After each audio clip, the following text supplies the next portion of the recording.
जय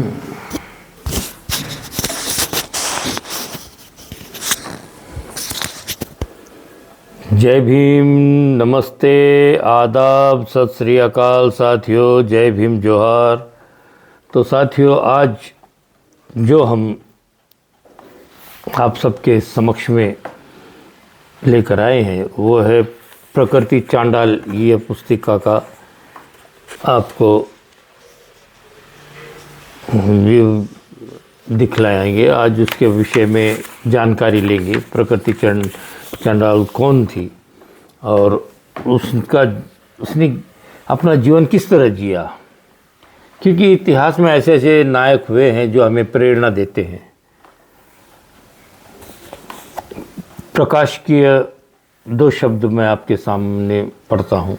भगवान बुद्ध से पूर्व की सामाजिक व्यवस्था में जाति के आधार पर बहुत विकट भेदभाव था। मानव जाति के इतिहास में भगवान बुद्ध ऐसे प्रथम व्यक्ति हुए हैं जिन्होंने वर्ण व्यवस्था और जाति प्रथा के विरुद्ध सशक्त आंदोलन का सूत्रपात किया। इसी के परिणाम स्वरूप किस्सा गौतमी, सुप्पिय, सोपाक, सुजाता, उपाली, सुनीत आदि निम्न जाति में जन्मे लोग भगवान बुद्ध की शरण पाकर गौरवान्वित हुए। भगवान बुद्ध और उनके अनुयायियों द्वारा अछूतों को प्राश्रय देने के कारण ही प्रतिक्रियावादी लोगों ने बौद्ध धर्म के विरुद्ध षड्यंत्र रचने आरंभ कर दिए। बाद में तो यह महान धम्म भारत भूमि से लुप्त प्राय सा हो गया था, किंतु डॉक्टर बाबा साहब अम्बेडकर द्वारा सन 1956 ईस्वी में अपने 5 लाख अनुयायियों द्वारा बौद्ध धर्म की दीक्षा लेने के बाद से बौद्ध धर्म का बहुत प्रमुखता के साथ पुनरुत्थान हो चुका है। इस पुस्तक की नायिका चांडाल जाति की है। धम्मानंद कोसंबी जी ने अपनी प्रसिद्ध पुस्तक भगवान बुद्ध में बताया है कि वर्तमान चांडाल जाति के लोग महाराजा प्रसेनजीत के वंशज हैं। तो मतलब जब हम सम्राटों के संतान हैं तो फिर हमें इस तरह से नीचा निम्न इन बातों में किसने वर्णित किया है? ये वर्ण भेद किसने किया है? ये औरों को नीचा दिखाने की, यहाँ के मूल निवासियों को नीचा दिखाने की जो कोशिशें हुई है वो किसने की है? शायद इसीलिए महात्मा बुद्ध अपने फुले जी वो कहते हैं कि भाई ये कलम कसाई है जिन्होंने अपने हाथों से यहाँ का इतिहास एकदम भोंडा बना दिया, गंदा कर दिया है, विकृत कर दिया है। क्योंकि एक समय के राजाओं की संतान आज अपने हक अधिकारों से वंचित किए हुए हैं और गुलाम बनाए गए हैं इस देश के अंदर। ये कौन सी सोच है जो इन पर इस तरह करवा रही है? अमानवीय उनके ऊपर में घृणित कार्य लाद दिए गए हैं, उनसे नफरत घृणा फैलाई गई इस देश के अंदर में, उन्हें ऐसे तकलीफ़ों में जीने की आदत डाल दी है। एक मानव दूसरे मानव के प्रति भी इतनी हिंसक कार्रवाई नहीं कर सकता, काम नहीं कर सकता, उनके साथ बर्ताव नहीं कर सकता। हर एक को समान अधिकार हैं, ऐसा हमारा भारतीय संविधान आज कहता है। इस पुस्तक की नायिका चांडाल जाति की है। धम्मानंद कोसंबी जी ने अपनी प्रसिद्ध पुस्तक भगवान बुद्ध में बताया है कि वर्तमान चांडाल जाति के लोग महाराजा प्रसेनजीत के वंशज हैं। दूसरी ओर महाराष्ट्र के मांग मातंग जाति के लोग भी चांडाल ही हैं। इस दृष्टि से चांडाली का प्रकृति का महत्व और अधिक बढ़ जाता है। वर्तमान शोध के आधार पर उत्तर भारत के गिहारा, कंजड़, सांसी एवं बंगाल के नमो शूद्र भी इसी जाति के अंतर्गत आते हैं और नमो शूद्र जाति के लोगों ने बाबा साहब को पश्चिम बंगाल से चुनकर संसद में भेजा था। ये बहुत बड़ी एक हमारे आपस के जो रिश्ते जोड़ते हैं ये सूत्र, अगर हम खोजने बैठेंगे तो हमारा बहुत करीबी रिश्ता है। मांग, मातंग, महार, मेहतर, ये सारी जातियां एक ही हैं, मगर ने तोड़ तोड़ कर उन्हें उनसे गुलामी करवाने का काम यहाँ बाहर से विदेशी जो घुसखोर आए उन लोगों ने किया है और यहाँ के मूल इतिहास का सत्यानाश कर दिया है। तो हमें अपना फिर से मूल जानना होगा, एक सिंहावलोकन होना होगा कि हम लोग कौन और आज तक ये क्यों सहते आए हैं, हमारे ऊपर ये बैठी नस्ल कौन है, इसे भी हमें पहचानना होगा और हमें अपने अधिकारों के लिए एक नई लड़ाई शुरुआत करनी होगी। इस पुस्तक की नायिका चांडाल जाति की है। धम्मानंद कोसंबी जी ने अपनी प्रसिद्ध पुस्तक भगवान बुद्ध में बताया है कि वर्तमान चांडाल जाति के लोग महाराजा प्रसेनजीत के वंशज हैं। दूसरी ओर महाराष्ट्र के मांग मातंग जाति के लोग भी चांडाल ही हैं। इस दृष्टि से चांडाली का प्रकृति का महत्व और अधिक बढ़ जाता है। इसका मतलब लेखक ये कहना चाहता है कि हम यहाँ के सम्राट की संतान हैं और हम लोगों को अपने अधिकारों की पहचान होनी चाहिए कि हमारे अधिकार क्या हैं, हक अधिकार, और हमें किस तरह से अपना जीवन जीना चाहिए। वर्तमान इस दृष्टि से चांडाली का प्रकृति का महत्व और अधिक बढ़ जाता है। वर्तमान शोध के आधार पर उत्तर भारत के गेहारा, कंजड़, सांसी एवं बंगाल के नमोशूद्र भी इसी जाति के अंतर्गत आते हैं। इस प्रकार हम पाते हैं कि महाराजा जयचंद और पंजाब के शूरवीर महाराजा रणजीत सिंह जी भी इसी परंपरा के महापुरुष हुए हैं। बौद्ध जगत की समस्त साहित्यिक, कलात्मक एवं सांस्कृतिक आवश्यकताओं की पूर्ति के लिए सम्यक प्रकाशन सदैव ही आपकी सेवा में रत रहेगा। भवतु सब मंगलम। शांति स्वरूप बौद्ध जी। 31 मई 2016 में इस पुस्तक का शायद निर्माण हुआ होगा। चांडाल कन्या प्रकृति। नारी को स्वतंत्रता, सम्मान एवं समानता प्रदान करने के लिए बौद्ध धम्म को सदैव आदर के साथ याद किया जाएगा। महाकारुणिक तथागत सम्यक संबुद्ध द्वारा प्रतिपादित चारित्रिक एवं नैतिक धम्म क्रांति से पूर्व नारी की बहुत दयनीय स्थिति थी। यह भगवान बुद्ध का ही साहस था जो उन्होंने उसे मनुष्यों जैसे सभी अवसर, अधिकार समान रूप से प्रदान करके नारी जीवन को गौरव प्रदान किया। अम्बपाली जैसी नगरवधु हो या खेमा जैसी महारानी, किसा गौतमी जैसी पुत्र शोक में पगलाई दुखियारिन हो या मिगार माता विशाखा जैसी श्रेष्ठी वधु, सभी को बुद्ध के चरणों में सुखद आश्रय प्राप्त हुआ। नारी को जो सम्मान और गौरव भगवान बुद्ध के धम्म में प्राप्त हुआ, वह न तो उनसे पूर्व प्राप्त हुआ था और न उसके बाद। नारी के प्रति ऐसी क्रांतिकारी दृष्टिकोण के कारण ही भगवान बुद्ध का धम्म जन जन तक पहुंचने में सफल हुआ।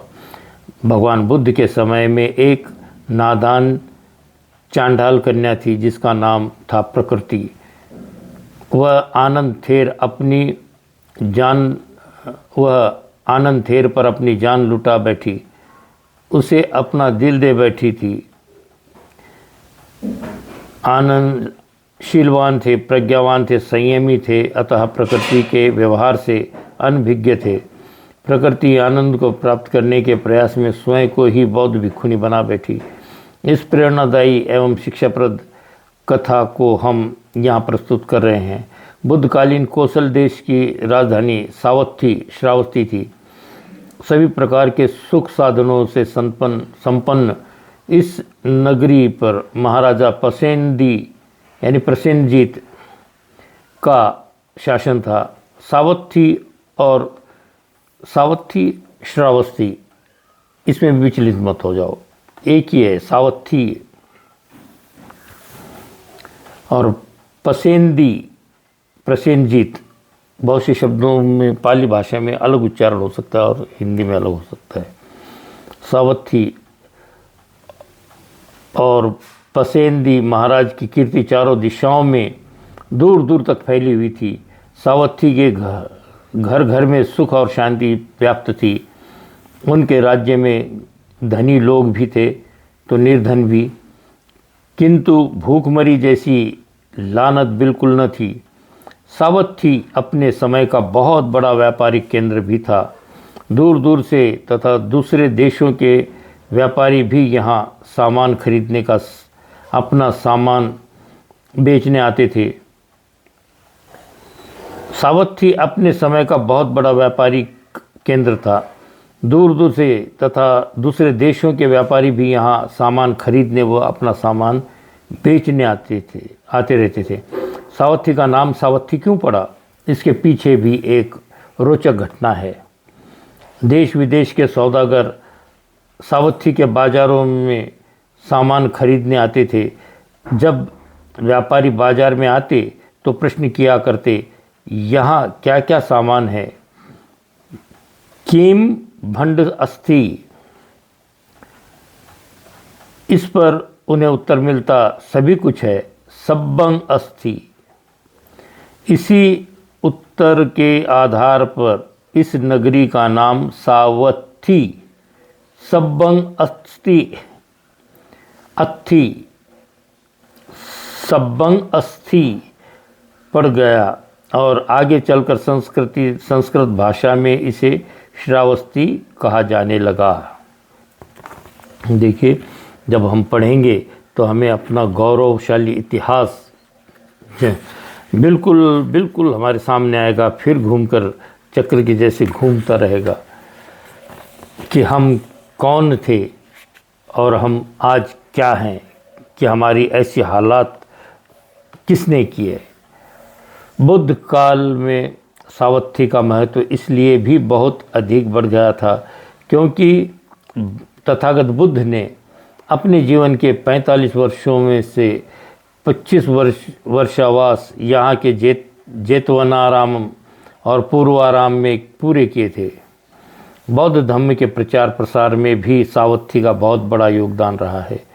बुद्ध काल से भी यह नगरी सद्धम्म के प्रचार प्रसार का महत्वपूर्ण केंद्र रही है। सावत्थी की कीर्ति चतुर्दिक फैल चुकी थी। सावत्थी में भगवान ने सबसे अधिक वर्षावास व्यतीत किए। इसका अर्थ यह भी हुआ कि उन्होंने अपने ज्ञान का प्रचार प्रसार यहीं पर सबसे अधिक किया था। यह वह गौरवशाली स्थान है जहाँ दानवीर अनाथ पिंडिक हुए थे। अनाथ पिंडिक ने 54 करोड़ कारशापन स्वर्ण मुद्राएं, देखिए कैसे कैसे शब्द होते, काशार्पण स्वर्ण मुद्राएं खर्च करके भगवान और उनके विशाल भिक्षु संघ के निवास के लिए जेतवनाराम का निर्माण करवाया था। सावत्थी एवं ऐश्वर्यशाली स्थान है। सावत्थी वह ऐश्वर्यशाली स्थान है जहाँ मिगार माता विशाखा रहती थी। विशाखा की भगवान बुद्ध पर बचपन से ही बहुत श्रद्धा थी। उसके बुद्धि बल के सामने उसके ससुर मिगार ने भी हार मान ली और उसे अपनी माता स्वीकार कर लिया था। मिगार माता विशाखा ने भी 18 करोड़ स्वर्ण मुद्राएं खर्च करके भगवान बुद्ध के लिए पूर्वाराम नामक विहार का निर्माण करवाया था। सावत्थी नगरी इसलिए भी धन्य है क्योंकि यहाँ पर अहिंसक नामक विद्यार्थी को अपनी दुराचारी गुरु माता के कारण डाकुल्य अंगुलीमाल बनना पड़ा। वह राह चलते लोगों को मारकर उनकी अंगुली काट कर गले में पहनी माला में बांध लेता था। उसने 999 लोगों को मौत के घाट उतार दिया था। जब 1000वें व्यक्ति की बारी आई तो उसके सामने उसकी स्वयं की माँ आ पहुँची। इससे पहले कि वह उस पर प्रहार करता, उसके सामने भगवान बुद्ध प्रकट हो गए और अपनी तर्क शक्ति व सूक्ष्म बुद्धि बल के द्वारा उसका हृदय परिवर्तन करके भिक्षु बनाकर अपने साथ ले गए। कहाँ तक गिनाएं इस महानगरी के महापुरुष और महान नारियों के नाम। संगनायिका पटाचारा, किस्सा गौतमी, उप्पलवन्ना, सुमना आदि ये सभी महान नारियां सावत्ती की ही तो थी। सावत्ती के बाहर घने जंगल के निकट कुछ मातंग परिवार एक गांव में मिलजुल कर रहते थे। उनमें से एक परिवार ऐरक और नंदिया का भी था। ऐरक मातंग को काफ़ी समय से कोई संतान नहीं हुई थी। ऐरक मातंग ने अपना और अपनी पत्नी नंदिया मातंगी का काफ़ी उपचार भी करवाया, किंतु उसे निराशा ही हाथ लगी। संतान की चाह में सामान्य व्यक्ति कुछ भी कर गुजरने को तैयार हो जाता है। अतः प्रौढ़ावस्था में पहुँचते पहुँचते नंदिया मातंगी जादू टोने में भी विश्वास करने लगी। इस संतान की चाह ने उसे जादू टोने पर दक्ष बना दिया। जादू टोने करते करते उसे जंत्र मंत्र और सिद्धि का भी ज्ञान हो गया। नंदिया मातंगी के दिन भर फिरे। अधेड़ उम्र में ही सही उसने गर्भ धारणा किया। ऐरिक मातंग की खुशियों का कोई ठिकाना न रहा। ऐरक और नंदिया यही क्यों, अब तो सारा गांव ही खुशी से झूम उठा। कितनी दयनीय अवस्था थी उस समय भी लोगों की। 9 माह पूरे होने के पश्चात कार्तिक माह की शुक्ल पक्ष की अष्टमी को नंदिया ने एक सुंदर से पुत्री को जन्म दिया। फूल सी कोमल पुत्री को पाकर मातंग युगल बहुत आनंदित हुआ। प्रौढ़ अवस्था में प्रकृति की कृपा से प्रकृति की गोद में नंदिया की सूनी गोद आबाद हुई, इसलिए नवजात पुत्री का नाम भी प्रकृति ही रख दिया गया। अब इतना मैं आपको पढ़कर सुनाकर एक बात और पूछता हूँ कि कहीं कहीं लेख लिखते समय कुछ बातें ऐसी आ जाती है कि प्रकट हुए तथागत बुद्ध अंगुलीमाल और उनकी माताजी के बीच प्रकट हुए का मतलब ये नहीं हुआ कि वो कोई अदृश्य शक्ति और कोई तर्क वितर्क नहीं करना है। प्रकट होना मतलब उस समय अचानक उनका आगमन वहाँ होना, ये दर्शाता है। अन्यथा इन बातों को कुछ और तरीके से न लें। तो साथियों, इसी तरह ये 2-3 वीडियोज़ में हम इसे ख़त्म कर देंगे। ये कहानी बहुत बढ़िया है, सीख मिलती है। शिक्षाप्रद कहानियों को हमें हमेशा स्थान देना चाहिए। बस आज के लिए इतना ही। मिलते हैं अगले वीडियो में।